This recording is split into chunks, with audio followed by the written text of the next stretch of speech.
Your beliefs about the causes of weight and obesity may affect your own body weight. You know, for many people, when it comes to losing weight, their primary goal is not only losing it, but also is to maintain or keeping off that body weight. But when it comes to so many myths and confusing messages, you may end up not reaching your goal. In this video, I'm going to identify two common dangerous weight loss beliefs that may be stopping you from reaching your goal. So let's go into it right now.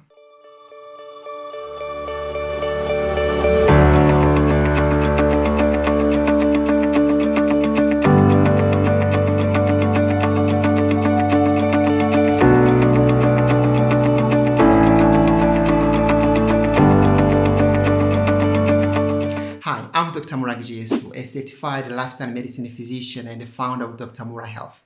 Dr. Mura Health is a company that specializes in helping you knowing how to prevent, treat, and reverse lifestyle-related chronic diseases with evidence-based lifestyle medicine. If you are new to our channel, you are so welcome and we are pleased having you. Consider subscribing and liking our YouTube channel, and don't forget to turn that notification on so that you won't miss any of our health topics that are coming every week. In previous video, I mentioned that I was going to start talking about solution or treatment on this, overweight epidemic that is killing up to 4 million people every year. By the way, if you would have missed that previous video, you can find it link anywhere on the screen and you can watch it. Now, before we go to the treatment and solution, I think it's better we understand the real cause because once we can treat the cause, then we are likely to succeed. So there are two common dangerous weight loss beliefs that I think we need to clarify. The common dangerous belief number one: obesity is caused by the lack of physical exercise. You know, food and beverage companies, they blame inactivity as a root cause of obesity. They say if all exercise, obesity wouldn't exist, they say. And they say this to misinform general population. So the emphasis of lack of activity as a root cause of obesity is actually what the scientists refers to as lean washing. Now, according to environmental media and social marketing, lean washing is the practice of marketing a product or service to appear healthier than it really is through advertising or other form of marketing. Basically, they will try to avoid what's really causing overweight and obesity pandemic, but they will pretend like they're helping in solving obesity crisis, while instead they're actually directly contributing to this crisis. Though many people think that exercise or physical exercise is the effective form of losing weight, this has actually been referred to as a myth in scientific literature. Consider, for example, this study published in 2014, Hidden Factor in Obesity Crisis, published by University of California Press.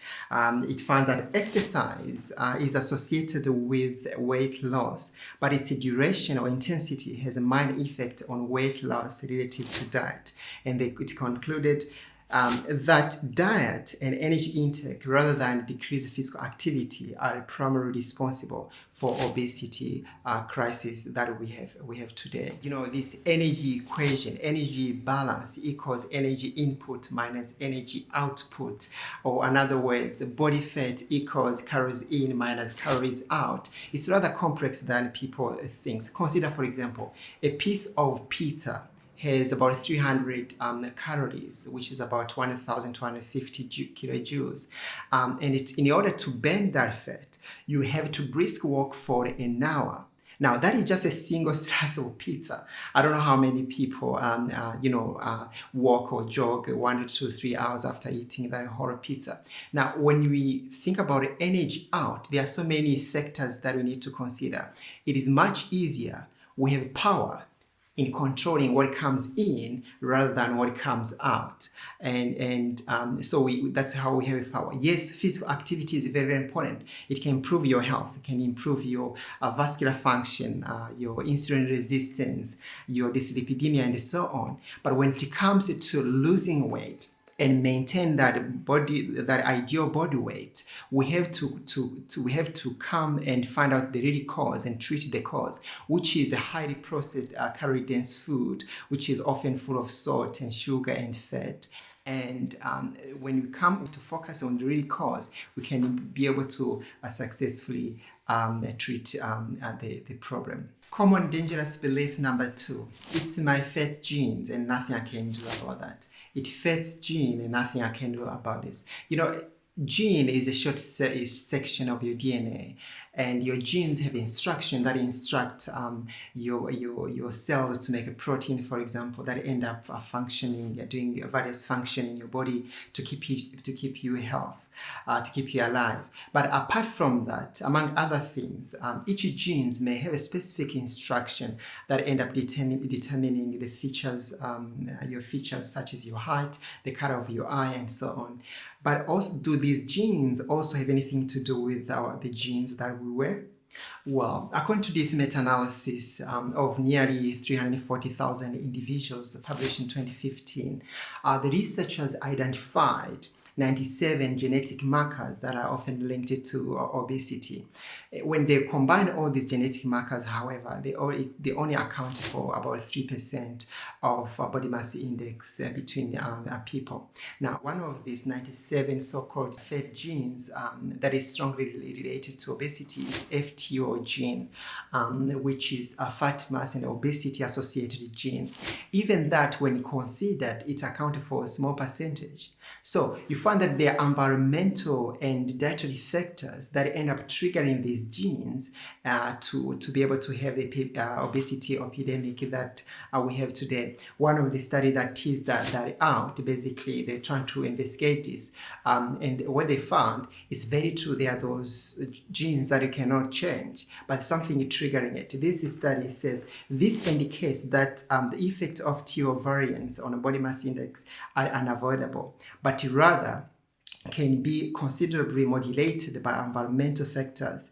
Identifying those environmental interactions will be needed for establishing targeted preventive approaches in individuals with a greater genetic susceptibility to obesity. Now, they try to find out what could be the environmental factors that can, trigger these genetic, these genes that the people that have them and end up having this problem. And what they did, they started the carbohydrate and fat intake to see which one will have effect on these genes. And what did they found? They said, our study confirms the previous findings that the total fat intake interacts with the FTO gene's variation on determining body mass index. On studying that interaction in a greater depth, we found that the effects of saturated fatty acid intake on moderating the association between the FTO risk and higher body mass index seems stronger than of that total fat. Of course, they find especially saturated fatty acid. And by the way, the carbohydrates did not show in any modulating factor on these genetic materials. So it's very true. People that are who eat healthily, they are not at any greater risk of becoming obese or overweight, for that matter, if they continue eating healthy, even though they might have inherited some of this genetic gene from their parents. So it's basically is that the gene may load the gun, but your diet pull the trigger.